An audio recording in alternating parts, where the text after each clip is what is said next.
Convido você então nesta hora a abrir sua Bíblia em Marcos capítulo 3.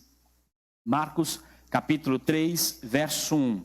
Nós vamos nos deter mais nesse texto de Marcos capítulo 3, verso 1. Vamos sair um pouquinho aqui dentro de Marcos, depois vamos sair um pouquinho fora de Marcos, mas o texto principal, a história que nós vamos estudar e tirar lições para a nossa vida, está em Marcos capítulo 3. Encontrou? Marcos capítulo 3, diz assim, verso 1. De novo entrou Jesus na sinagoga, e estava ali um homem que tinha ressequida uma das mãos. Bem, a história que nós vamos ler é essa história, a história do homem da mão ressequida. E aqui você já pode imaginar, se você não o conhece, você já pode imaginar que Cristo vai realizar o milagre. Mas para entendermos a importância desse milagre, a profundidade dele, temos que ler o contexto quando ocorreu esse milagre. A Bíblia diz, de novo. A Bíblia diz que de novo entrou Jesus na sinagoga. Olha, se é de novo, é porque não era a primeira vez. Jesus já tinha estado lá e agora retornava para aquela sinagoga. A Bíblia nos fala no próprio Evangelho de Marcos, no capítulo 1, verso 21. Volte apenas uma página na sua Bíblia, no capítulo 1, verso 21. Diz da primeira vez que Jesus esteve naquela sinagoga, na cidade de Cafarnaum. Diz assim, depois entraram em Cafarnaum e logo no sábado foi ele ensinar na sinagoga. Maravilharam-se da sua doutrina, porque os ensinava como quem tem autoridade e não como os escribas. Não tardou que aparecesse na sinagoga um homem possesso de espírito imundo, o qual bradou, que temos nós contigo, Jesus Nazareno? Vieste para perder-nos? Bem sei que és o santo de Deus. Mas Jesus o repreendeu, dizendo, cala-te e sai desse homem. Então o espírito imundo, agitando violentamente e brandando em alta voz, saiu dele. Todos se admiravam a ponto de perguntar entre si, que vem a ser isto, uma nova doutrina? Com autoridade ele ordena aos espíritos imundos, e eles lhe obedecem. Então correu célere a fama de Jesus em todas as direções, por toda a circunvizinhança da Galileia. Na primeira vez que Jesus esteve naquela sinagoga, algo maravilhoso aconteceu. Lembre-se que naquele tempo muitas pessoas não eram letradas, poucas pessoas tinham o conhecimento da leitura. Então, para que as pessoas, os judeus, de mais simples, de classe mais baixa, pessoas analfabetas, para que elas pudessem aprender da Bíblia, elas dependiam de pessoas que pudessem ler a Bíblia, pessoas que sabiam ler. E muitas vezes essas pessoas que sabiam ler eram os escribas e os fariseus, eram os mais estudados. Os escribas, o próprio nome diz, que eles trabalhavam com a escrita em funções ao qual exigia a leitura e a escrita. Então, esses que sabiam ler e escrever eram os que explicavam a Bíblia nas sinagogas. Eles eram chamados de os doutores da lei. Os doutores da lei atendiam as sinagogas das cidades ao redor de Jerusalém.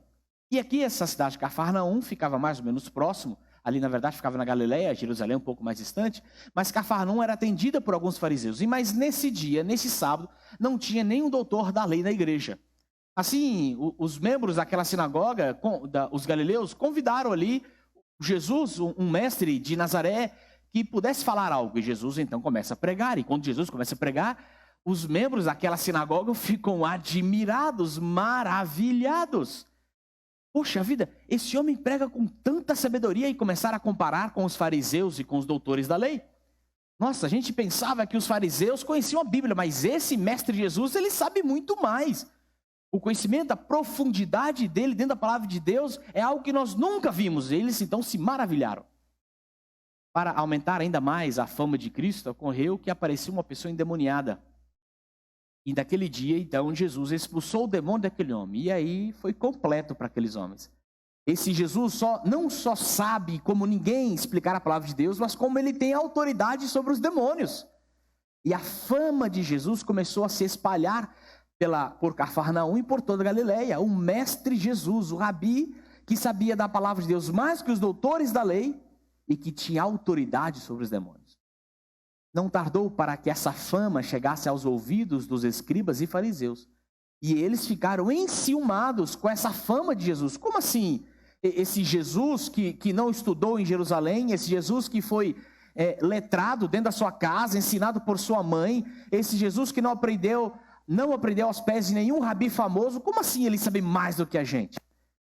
Causou uma celeuma, um ciúme, uma rixa da parte dos fariseus contra Jesus.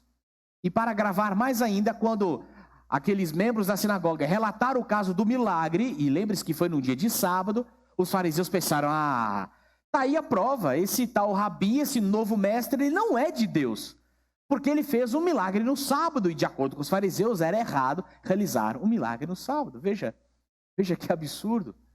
Os fariseus ensinavam que era errado realizar milagre no sábado.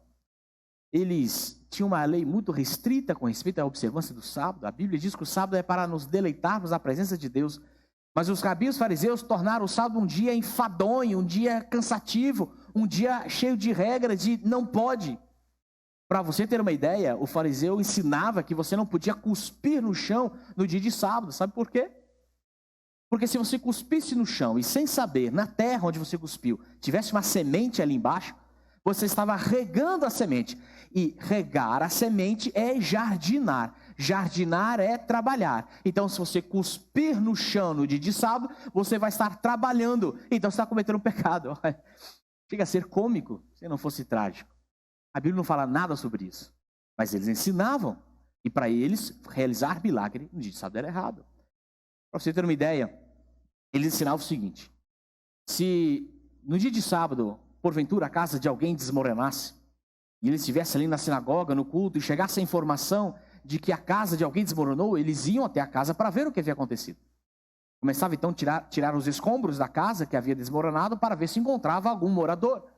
Quando eles encontravam um morador da casa, eles iam verificar se o morador estava vivo ou estava morto.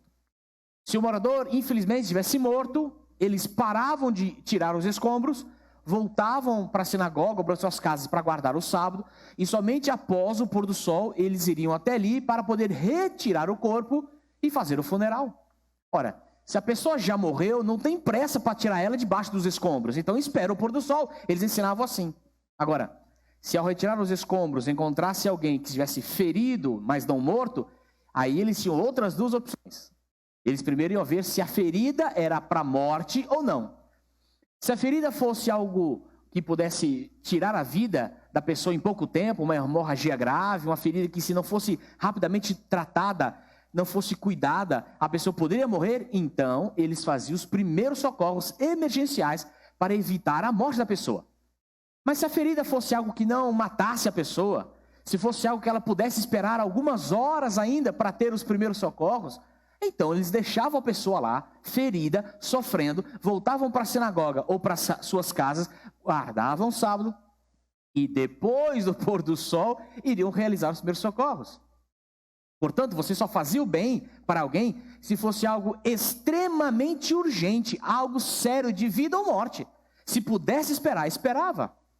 E para eles, expulsar demônio da vida de alguém, do corpo de alguém, para os fariseus, não era um caso de vida ou morte. Afinal, se aquela pessoa já estava há dias, há semana ou meses, quem sabe endemoniado, poderia muito bem esperar o pôr do sol para depois ser expulso o demônio. Por isso, quando os membros da sinagoga disseram que Jesus expulsou o demônio, eles falaram, ele cometeu um pecado. Daí em diante, os fariseus começam a ficar no encalço de Cristo, tentando achar pontos para poder acusar a Cristo e desmoralizar a Cristo diante dos membros da sinagoga. Quando retornamos no capítulo 3, então, que é o estudo nosso nessa noite, Jesus, então, está retornando para aquela sinagoga, diante de todo esse contexto. Os escribas e os fariseus estavam ali, aguardando a oportunidade. Na primeira vez que Jesus foi, eles não estavam presentes no culto, mas agora eles estavam ali. Era só Jesus vacilar, cometer um tropeço, realizar um milagre no dia de sábado, que pronto, eles iriam desmascarar esse falso mestre. A Bíblia diz isso. Em Marcos capítulo 3, versos 2, diz assim: e estavam observando a Jesus para ver se o curariam em dia de sábado, a fim de o acusarem. Ora, eles estavam esperando Jesus ali. Eles sabiam que estava ali o homem da mão ressequida, sabiam que Jesus era um homem de compaixão, que Jesus ia querer ajudar aquela pessoa, e eles estavam simplesmente aguardando o momento certo para quando Jesus realizasse a cura, eles acusassem Jesus. Alguns estudiosos chegam a dizer que é possível que quem sabe tenha sido eles mesmos que tenham levado o homem da mão ressequida até a sinagoga. Eu fico imaginando. Naquele tempo, qualquer pessoa que possuía uma deficiência física, ela sofria um forte preconceito social e religioso.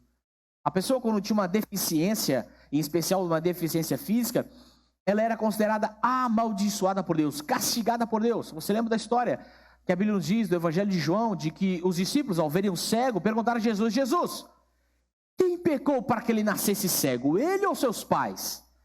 Era isso que estava na mente da maioria dos judeus. Se você tivesse uma doença, uma deficiência, era castigo de Deus. Então aquele homem com a mão ressequida, com a mão atrofiada, com a mão sem movimento, ele sofreu o preconceito das pessoas olharem para ele e falar: você é amaldiçoado por Deus, você foi castigado. Portanto, se os fariseus de fato tiverem buscado em sua casa para levá-lo à sinagoga, deve ter sido algo muito estranho para aquele homem.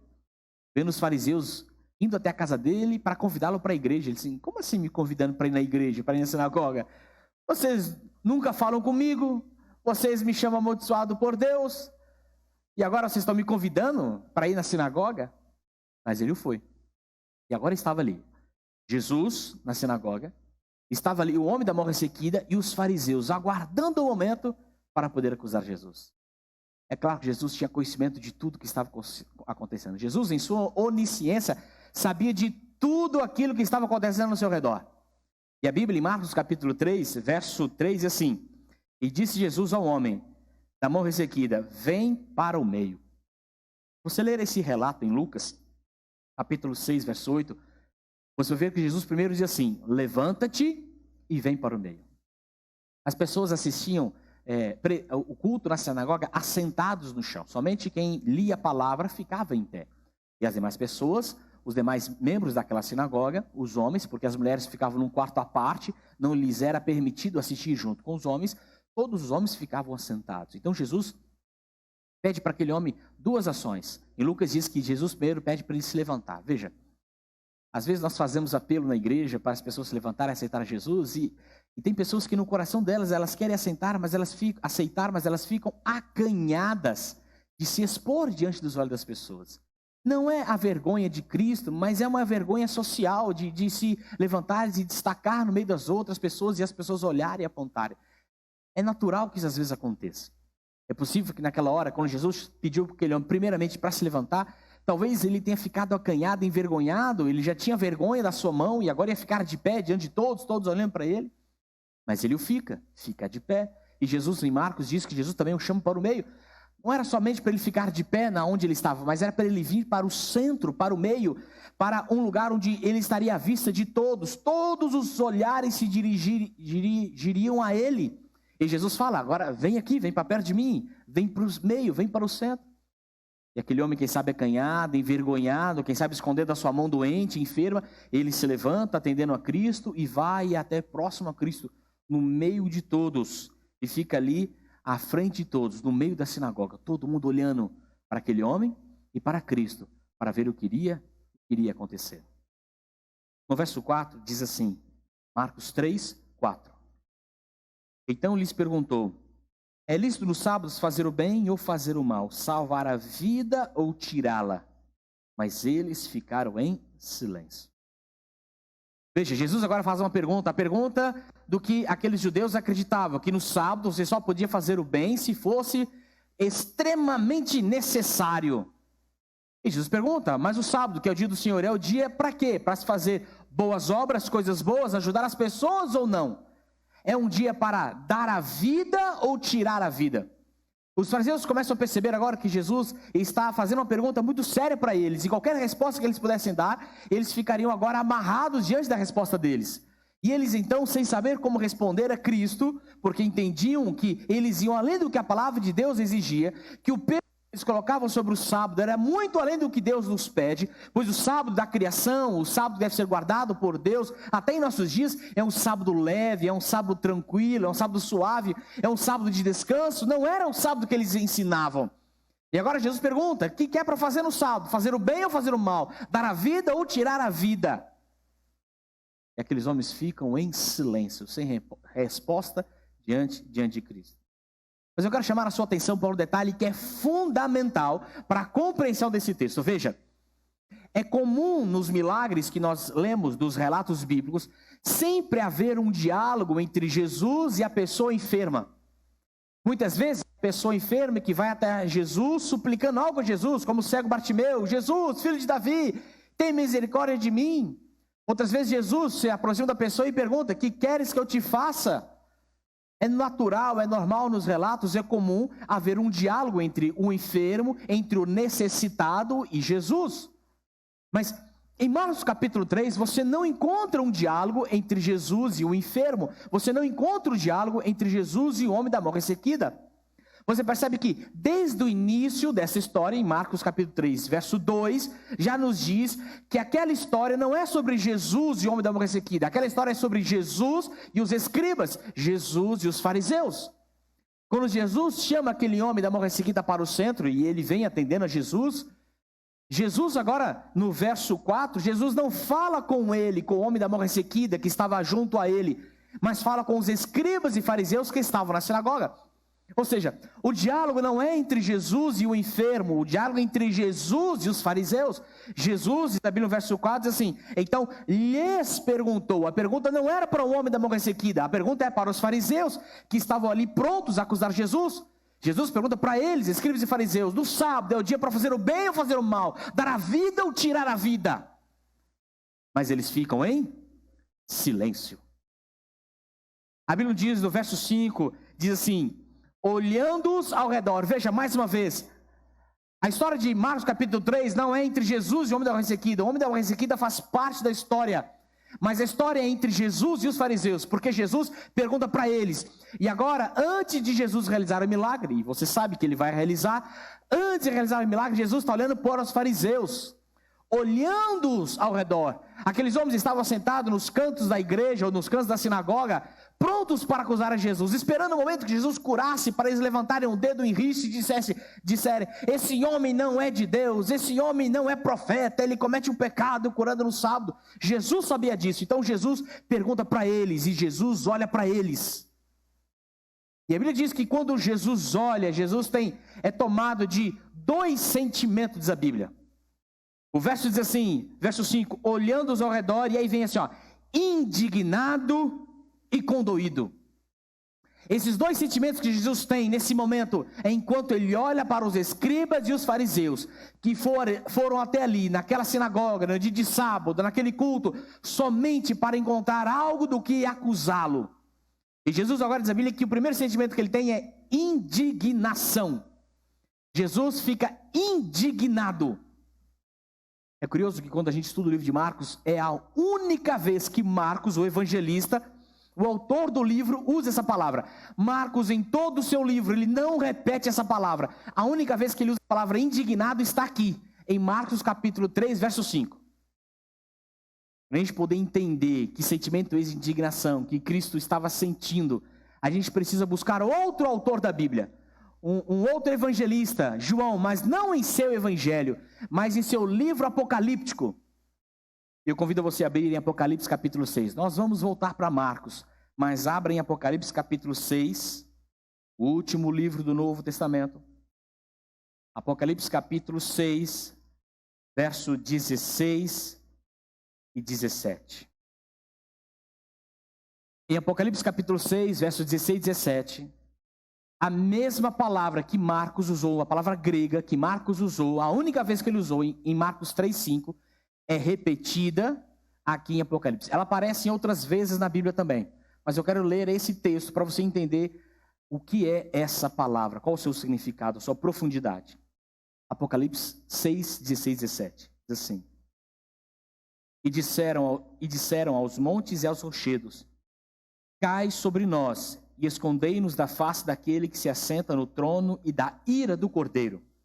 Porque chegou o grande dia da ira deles, e quem é que pode suster-se? O apóstolo João, na ilha de Patmos, tendo a visão que nós conhecemos do seu livro em Apocalipse, ele está relatando o momento da volta de Cristo Jesus. Esse é o contexto dessa parábola. O momento da volta de Cristo Jesus. Ele diz que nesse dia, no dia da volta de Cristo Jesus, os perdidos que não aceitaram Jesus, que não quiseram crer em Cristo, quando olharem para o céu e verem Cristo no céu, eles vão ver que o Cristo que eles rejeitaram, que eles duvidaram, era de fato ou é de fato o Filho de Deus. E o desejo deles de tamanha vergonha e remorso vai ser com que as pedras das montanhas caiam sobre eles, para que eles não vejam a glória do Filho de Deus que eles rejeitaram. Veja, a Bíblia aqui em João dá um nome para esse dia, um nome que é denominado para o dia da volta de Jesus Cristo. E sabe como João chama esse dia? Dia da ira do Cordeiro. Em Marcos capítulo 3, verso 5, diz que quando Jesus, olhando ao redor para os escribas e fariseus, ele teve dois sentimentos. E o primeiro sentimento é de indignação. É a mesma palavra usada em Apocalipse 16 para ira. Ira do Cordeiro. A palavra ira tem a mesma raiz da palavra indignação. Em Marcos capítulo 3, versículo 5. Veja.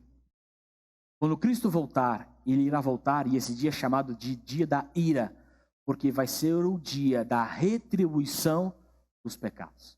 Vai ser o dia em que Jesus vai retribuir, dar o pagamento, aquilo que merece todo o pecado, o salário do pecado, que é a morte. Jesus abomina o pecado, Deus detesta, abomina o pecado, porque Deus vê quão mal é o pecado na vida de seus filhos. Deus, ele quer rapidamente, o mais breve possível, ele quer acabar com o pecado, porque Deus sabe de toda a dor que o pecado traz para mim e traz para você. A Bíblia diz que Jesus só não voltou ainda, porque ele está dando mais tempo das pessoas se arrependerem, para que mais pessoas pudessem ser salvas. Porque se todos nós já tivéssemos aceitado a Cristo como Salvador, Jesus já teria voltado para pôr fim ao pecado. Não há prazer nenhum para Deus estender o nosso sofrimento e aumentar a nossa dor por causa do pecado. Deus quer acabar com o pecado. A Bíblia diz que Deus quer enxugar dos nossos olhos toda lágrima. Deus quer acabar com a nossa dor, e para acabar com a nossa dor, ele precisa acabar com o pecado. E esse dia, o dia que ele acaba com o pecado, é o dia quando Cristo voltar. Ele virá com furor, ele virá com poder, ele virá com sua ira, para destruir o pecado que tanto nos faz mal. Agora, se eu sou pecador, eu tenho um pecado. Se o pecado vai ser destruído e eu tenho pecado, eu serei destruído com o pecado. Então, para que eu possa escapar da ira do Cordeiro no dia da volta de Cristo, eu preciso estar separado do meu pecado. E só tem uma forma de eu estar desgarrado, separado do meu pecado. É quando eu, arrependido, confesso os meus pecados a Deus e peço perdão. Então, os meus pecados que são imputados a mim, agora são imputados a Cristo.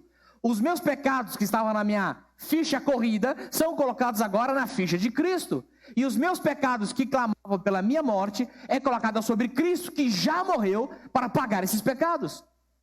Então, quando Cristo voltar, ele voltará para destruir os pecados.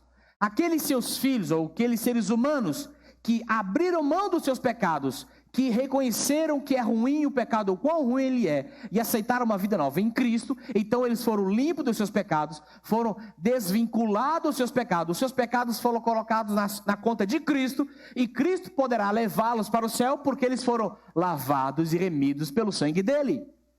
Mas todo ser humano, todo pecador que não abre mão do seu pecado, que fica agarrado em seu pecado, que não se arrepende, que não pede perdão, que não confessa e não aceita Jesus, será destruído no dia da ira do Cordeiro.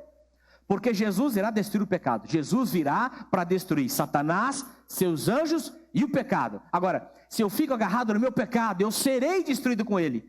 Então, como é que eu escapo da ira do Cordeiro? Aceitando Jesus como meu Salvador, permitindo que ele arranque de mim os meus pecados e coloque sobre seus ombros na cruz, onde ele pagou pelo preço de cada um deles. Quando Cristo ficou indignado, e voltando ao Evangelho de Marcos capítulo 3, Jesus Cristo olhou para aqueles homens e ficou indignado, sentiu ira pelo pecado que aqueles homens carregavam em seus corações. O pecado da inveja, o pecado da imoralidade, o pecado da corrupção, o pecado do orgulho. Aqueles escribas e fariseus carregavam dentro de esses pecados. Jesus, ao olhar para eles, para os seus corações, ao ver o pecado que eles abraçavam com tanto afinco, com tanto amor, e não queriam abrir mão dos seus pecados, Jesus olhou e ficou indignado. Como pode? Como pode um homem, tendo tanta coisa boa oferecida por Deus, se agarrar à lama do pecado? Como pode um homem, tendo um Deus que oferece lavá-lo, limpá-lo de toda sujeira, querer continuar sujo, carregando seus próprios pecados? E Jesus ficou indignado.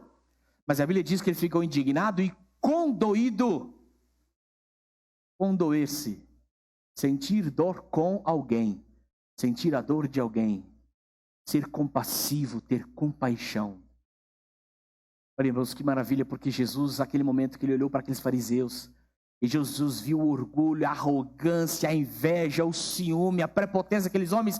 Quando Jesus viu o pecado que eles tinham dentro deles, que eles não abriam mão, Jesus ficou irado, indignado, mas ao mesmo tempo Jesus teve compaixão por aqueles homens.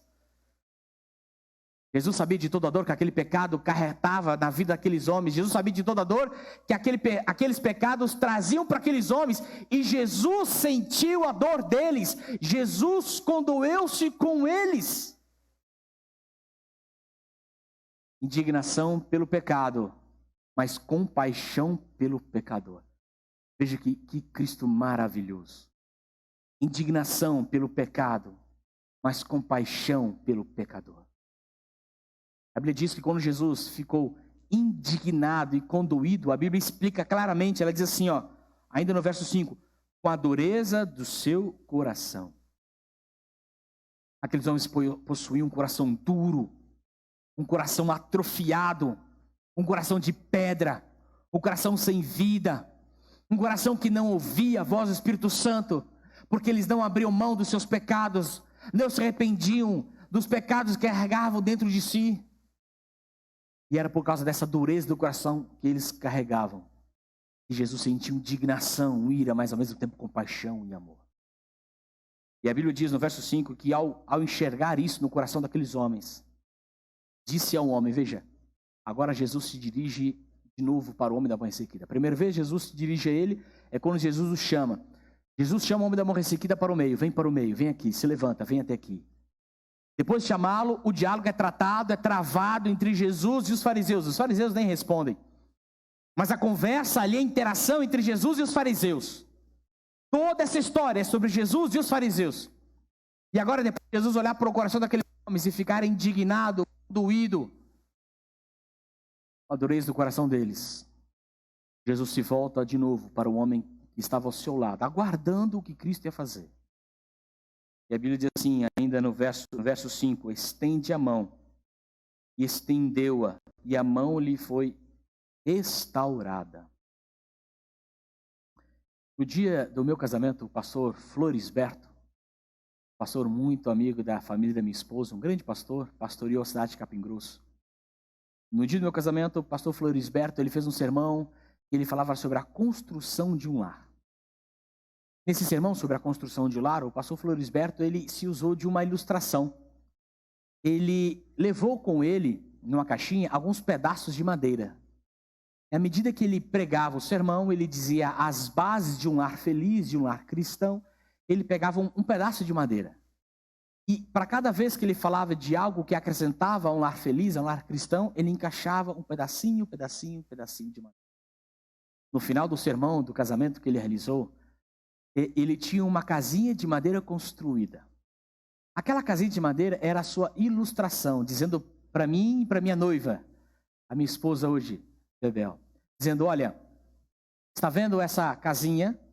Está vendo como eu a construí, pedaço a pedaço a madeira? Pois então, os ensinamentos que eu passei para vocês nessa noite são pedaços que vão construir um casamento feliz.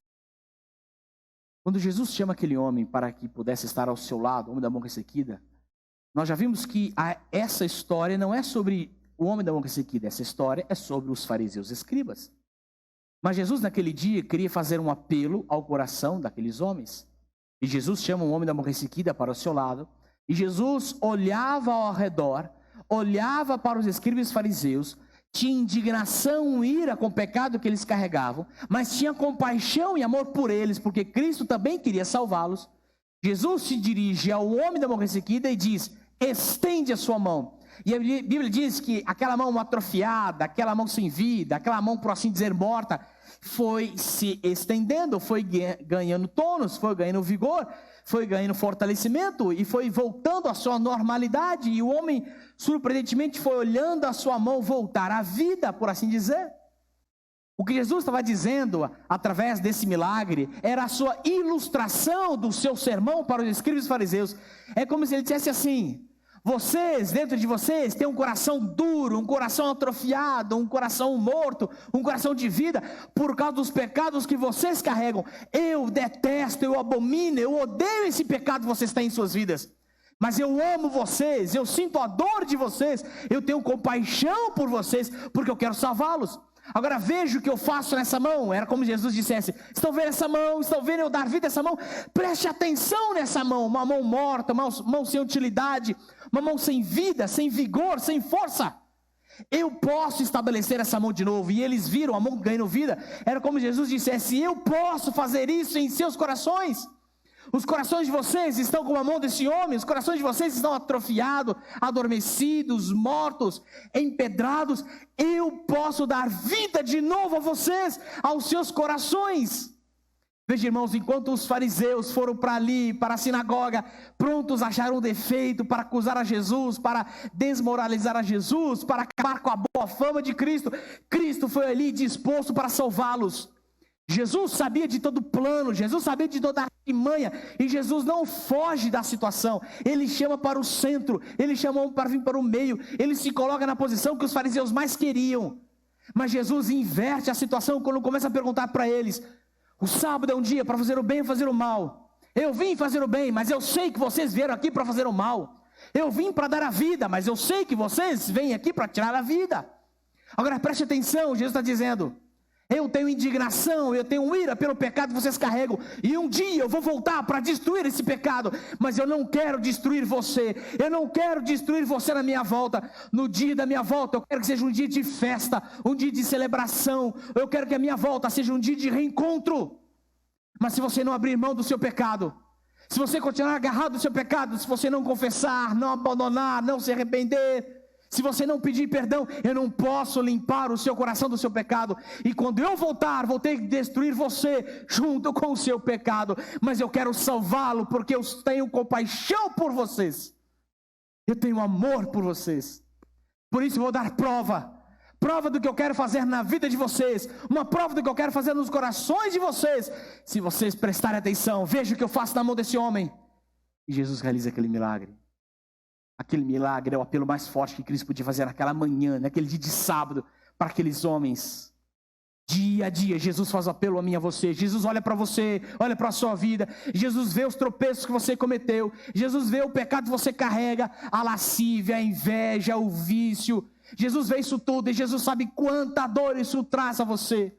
Jesus sabe quanta dor traz a você, a sua vida, todo o pecado que você tem cometido, que você tem carregado. E Jesus olha para esse pecado, ele tem ira, ele fica indignado porque ele quer te salvar, ele te ama tanto, mas ele sabe que você está agarrado no pecado. Mas Jesus quer lhe salvar do seu pecado. Ele quer restaurar o seu coração, ele quer tirar de você esse coração endurecido, que já há tanto tempo não ouve a voz do Espírito Santo. Mas quem sabe nesta noite, abre uma fresta, uma pequena porta do seu coração. E você, quem sabe nesta noite, começa a deixar os raios de luz de Cristo começar a bater dentro do seu coração. Jesus nessa noite está oferecendo a você o caminho da vida e o caminho da morte, o caminho da salvação, o caminho da perdição. E Ele está dizendo: hoje é um dia para fazer o bem e não fazer o mal. Hoje é um dia para a salvação e não para a morte. Mas o que você quer? O que você quer na sua vida? Você quer ficar agarrado no lamaçal do pecado, quer continuar se sujando na sujeira desse mundo e sentindo a dor que todo pecado traz, e sentindo esse mal, o sentimento de culpa, a vergonha e todas as suas consequências terrenas ruins e principalmente as espirituais. Eu tenho certeza que você não quer isso na sua vida. O pecado, ele pode ser bom naquele momento, o pecado pode ser saboroso no momento da sua prática, mas logo em seguida o gosto de mel se torna em fel, o gosto doce na boca se torna amargo no estômago. O pecado é encantador, o pecado é ilusório, ele parece como algo que reluz do ouro, mas não é. Diz que há um homem, há caminhos que parecem direito, mas ao final são caminhos de morte. Todo pecado parece bom a princípio, mas depois, Quando chegam as consequências, é que vem a amargura da dor do pecado. Jesus quer te livrar dessa dor. Jesus quer arrancar dentro de você esse pecado que te faz tão mal. Quem sabe estou falando para alguém que diz, mas eu não consigo, eu tenho tentado vencer um vício, o vício da masturbação, o vício da pornografia, o vício da bebida, o vício do cigarro, o vício da corrupção, o vício da lascívia, eu tenho tentado e não consigo. Nessa noite, Deus está dizendo para você, Jesus está falando, eu posso lhe dar a vitória, eu tenho poder para lhe dar um coração novo.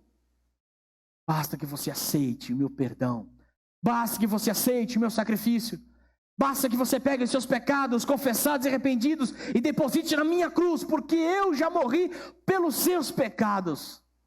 Eu já paguei o preço que seus pecados pedem.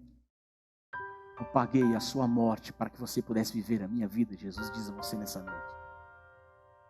Naquele dia Jesus oferecia a salvação para aqueles.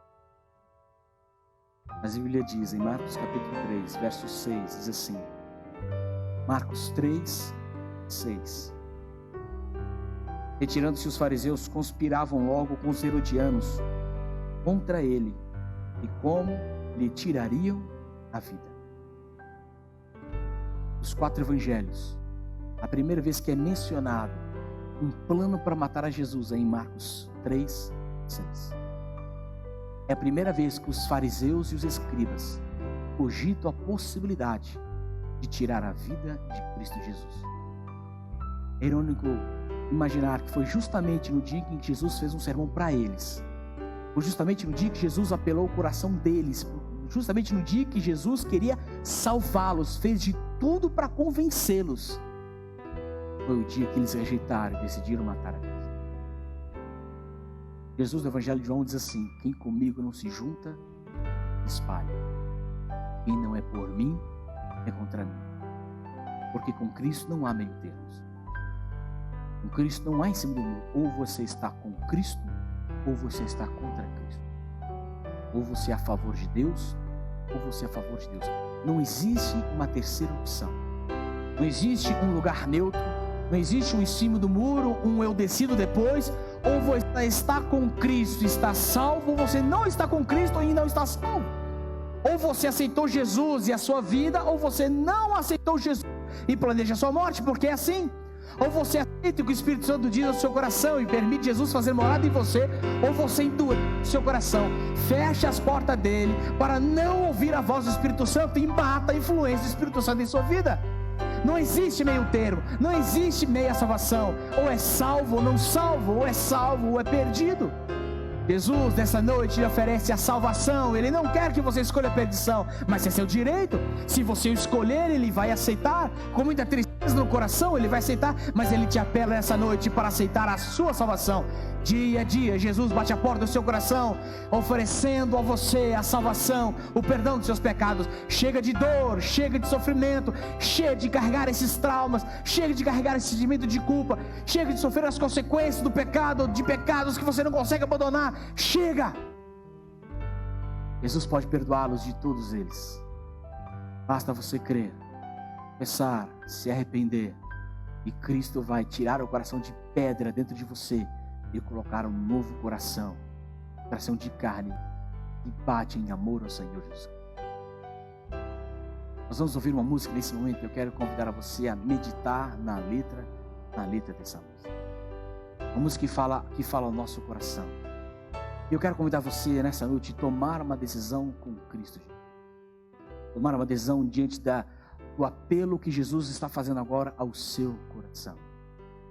Jesus está botando diante de você o caminho da vida e o caminho da morte, o caminho da salvação e da perdição. E Ele está apelando a você escolher a vida, escolher a salvação. Ele respeita a sua decisão, mas Ele está te dando a oportunidade mais uma vez. Eu convido a você nessa noite a escolher a vida, a escolher a Jesus, a permitir que Ele transforme a sua vida e o seu coração. Que Ele tire dentro de você esse coração de pedra, Ele dê um coração de carne, um coração vivo, um coração que pulsa em amor ao Senhor Jesus Cristo. Medite durante esse hino. Eu peço e rogo ao Senhor que o Espírito Santo possa incomodá-lo de tal forma que você só sinta paz quando aceitar a Jesus como seu Salvador.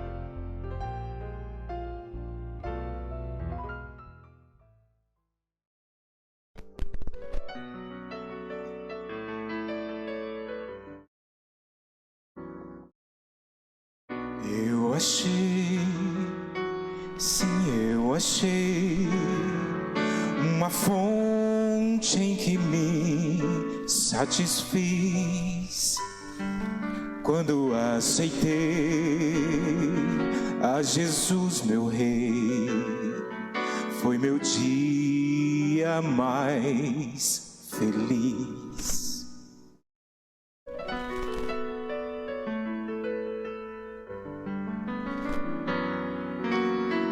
Recebi, sim, eu recebi plenitude de vida em Jesus,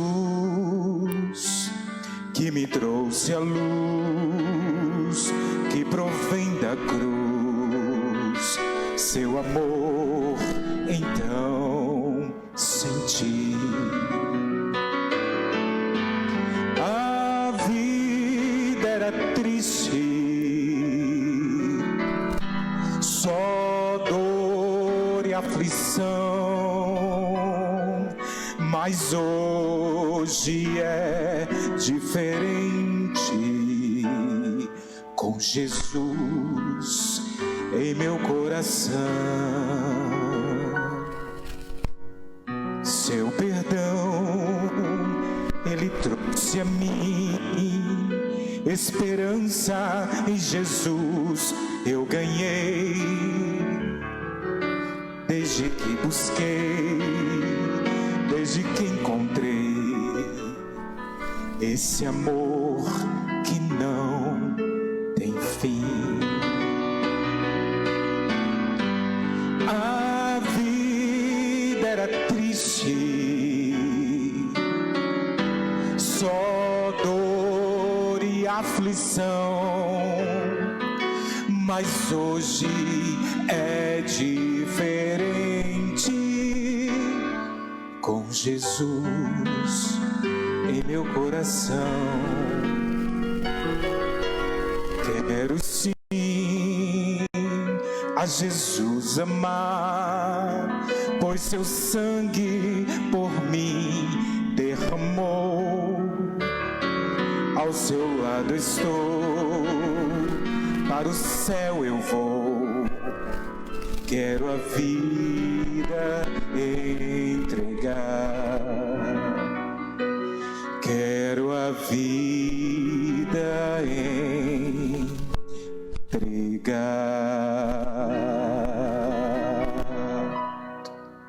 Amém.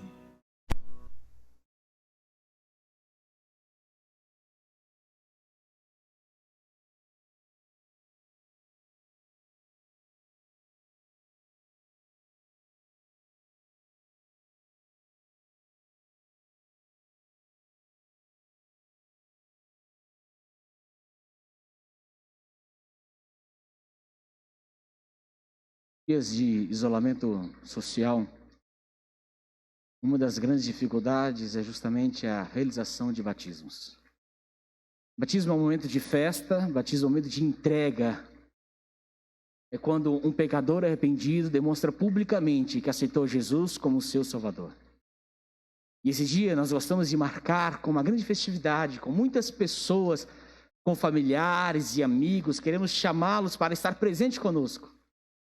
Mas devido ao isolamento social, não nos é possível. Para realizar um batismo, nós temos que tomar as precauções necessárias para preservar a vida das pessoas envolvidas. E nós estamos aqui com um grupo bem diminuto na nossa igreja, um grupo bem pequeno, apenas aqui a parte da música que vocês viram, 3 pessoas ali na transmissão. Mas nós temos uma pessoa especial que aceitou Jesus.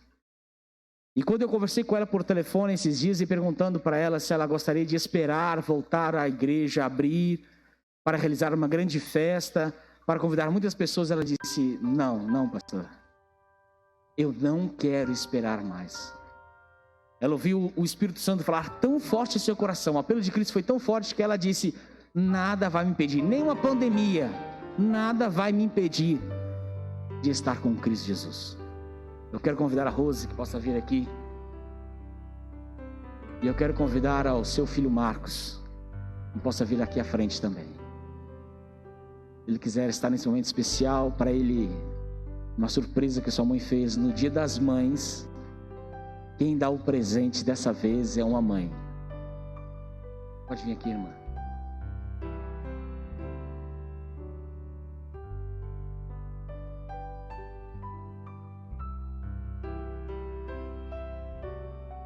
Marcos, sua mãe pediu para a gente guardar esse segredo porque ela sabe o quanto você orou por esse momento.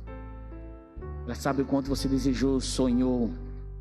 E ela foi estudando a Bíblia e através das coisas que ela aprendeu, graças também ao seu testemunho, você foi batizado primeiro e você vem atuando na igreja, você vem trabalhando.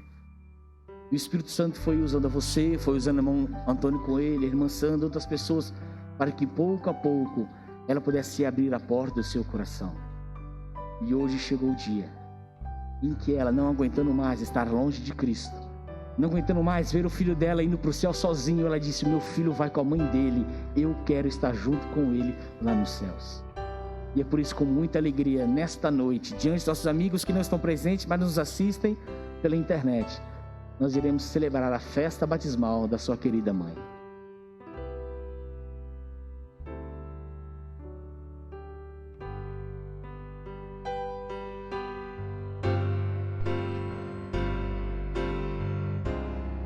Grandioso Deus, amantíssimo Pai, que privilégio, ó Senhor, ver uma filha do Senhor, está com tanto desejo de selar seu compromisso, ó Senhor, que não teve medo, nem o isolamento, nem a pandemia impediu a tua filha de se entregar a Cristo Jesus.